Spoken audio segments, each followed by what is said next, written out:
1977. You must have been a pretty young man. I was 11 years old in 1977 when Emanuel Jaques was murdered. I think I was just 17. And at that point, gay equaled pedophilia. Yes. Which kind of gallops through this book. Right. Right, and it was that time. And, you know, shortly thereafter, the whole AIDS crisis was beginning, and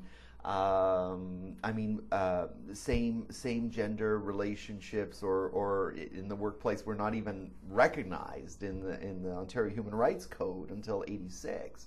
It was a real question. And unfortunately, yeah, there was this kind of muddling of waters where there was as you say, it was equated with pedophilia, when in fact statistically that's not the case. Add to that a community that has a very low tolerance for homosexuality in many cases. You know, a kind of old world machismo associated with it. That just made things worse. I was actually really jealous of your childhood because it just seemed so neat. Because there's a lot of scenes of running the rooftops. Mm-hmm. Tell me about running the rooftops. Running the roof. You know what? First of all, I want to say that I am absolutely thrilled that you see that, because you know the premise of the story, you know, it's dark and gloomy, and you know the Emanuel Jaques murder. But the truth was, we were kids, and kids are resilient, and kids are have a sense of invincibility. They get on those rooftops, they run across those rooftops. Something terrible may happen. Within 10 minutes, they're on their bikes, chumming around with their friends, and the world continues. That's a real magical part of being a kid. And running those rooftops, something I did growing up, was freedom. The same way riding our bikes offered us a kind of ticket to a bigger world. I say this all the time, Yonge Street was an electric place. It was so different from the kind of conservative immigrant world we grew up in.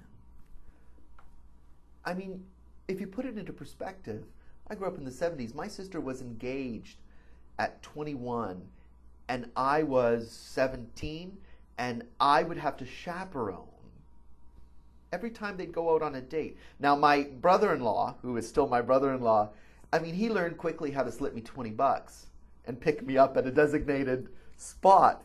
But my sister couldn't leave the house. And it sounds like one of those Godfather movies, you know, where they're dating and all the women are trailing behind. But it was really conservative that way. It was hard. The case that haunts the book, kind of? Haunts the book. It's a great way of putting it, yeah. Because it's not a character, Emanuel Jaques, not a character that we really see other than a name. People in the neighborhood sort of know people who knew. Yes. Who knew, yeah? That's the way it works, right? That's the way it works in community. No one really knows. You don't really get the story. And certainly when you're talking about a community that, for the most part, didn't read English newspapers and didn't really understand, what they relied on was broken telephone. I mean, they just talked about it, and so much was rumor, gossip, conjecture, filling in the blanks. I mean, it was just all there, and it was important for me with my character Antonio to make sure that he wasn't aware of a lot also, that the only information he gets is from the snippet of newspaper he reads and from what he senses from the people around him that are so important to his life. And there's this funny kind of double standard, because we have this horrific, ultimate sort of child abuse, and an adult preying on a child. But then there's also a young girl who's been preyed on by her stepfather, and impregnated, and then kicked out by her mother. So the same elements are within the community, but the community is completely outraged about what has been done to it. No, and exactly, and that's the world of secrets. It's the world that we think is so foreign to us is really behind our front doors. And that interests me. that fascinates me.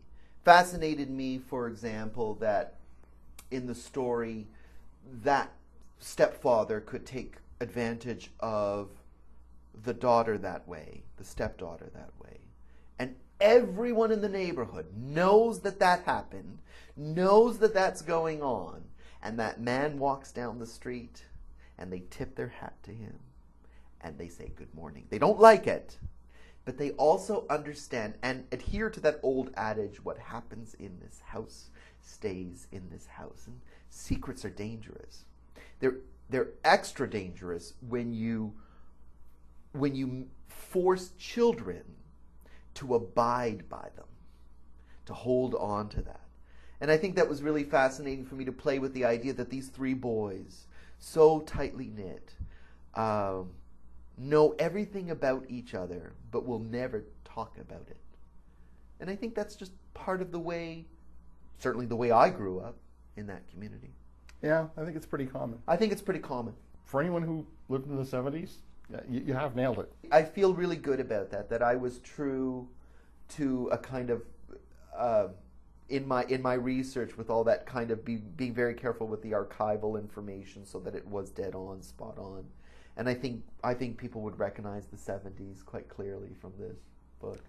The book is Kicking the Sky. I've been speaking with the author Anthony Dessau, and Kicking the Sky, published by Doubleday Canada.